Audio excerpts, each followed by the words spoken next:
SS9 న్యూస్కు స్వాగతం. విద్యార్థి రక్షిత మృతిపై సమగ్ర విచారణ చేపట్టాలని సిపిఎం డిమాండ్.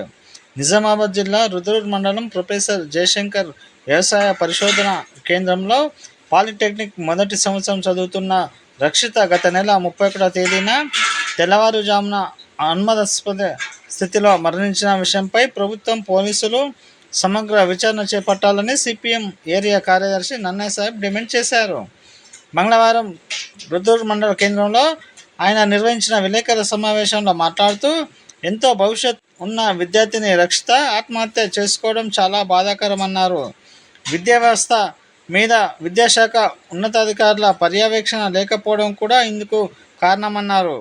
ఇటువంటి సంఘటనలు మరోమారు పునరావృతం కాకుండా ప్రభుత్వం, ఉన్నతాధికారులు వెంటనే చర్యలు తీసుకోవాలని ఆయన కోరారు. రక్షిత మృతికి కారణమైన బాధ్యులపై చట్ట ప్రకారం కఠిన శిక్షించాలని వారు డిమాండ్ చేశారు. విద్యార్థి రక్షిత కుటుంబానికి ప్రభుత్వం వెంటనే 50 లక్షల రూపాయలను ఆర్థిక సాయాన్ని ప్రకటించాలని, అలాగే వారి కుటుంబంలో ఒకరికి ప్రభుత్వ ఉద్యోగం కల్పించి మృతురాలి కుటుంబానికి భరోసా కల్పించాలని ఆయన డిమాండ్ చేశారు. ఈ కార్యక్రమంలో గంగాధర్, ప్రసాద్ మరియు తదితరులు పాల్గొన్నారు. ప్రొఫెసర్ జయశంకర్ వ్యవసాయ పరిశోధన కేంద్రంలో పాలిటెక్నిక్ మొదటి సంవత్సరం చదువుతున్న విద్యార్థిని రక్షిత ఆత్మహత్య చేసుకోవడం చాలా బాధాకరం.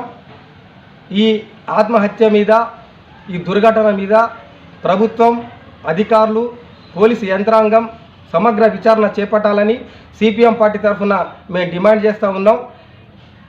రక్షిత కుటుంబానికి ప్రభుత్వం 50 లక్షల ఎక్స్గ్రేషియా చెల్లించాలని, కుటుంబంలో ఒకరికి ప్రభుత్వ ఉద్యోగం ఇవ్వాలని, ఆత్మహత్యకు ఎవరైతే బాధ్యులు ఉన్నారో ఆ బాధ్యులని చట్ట ప్రకారం కఠినంగా శిక్షించాలని మేము సిపిఎం పార్టీ తరఫున డిమాండ్ చేస్తూ ఉన్నాం. ఇటువంటి దుర్ఘటనలు మళ్ళీ పునరావృతం కాకుండా అధికారులు, పోలీసులు, ప్రభుత్వం చర్యలు తీసుకోవాలని మేము కోరుతూ ఉన్నాం.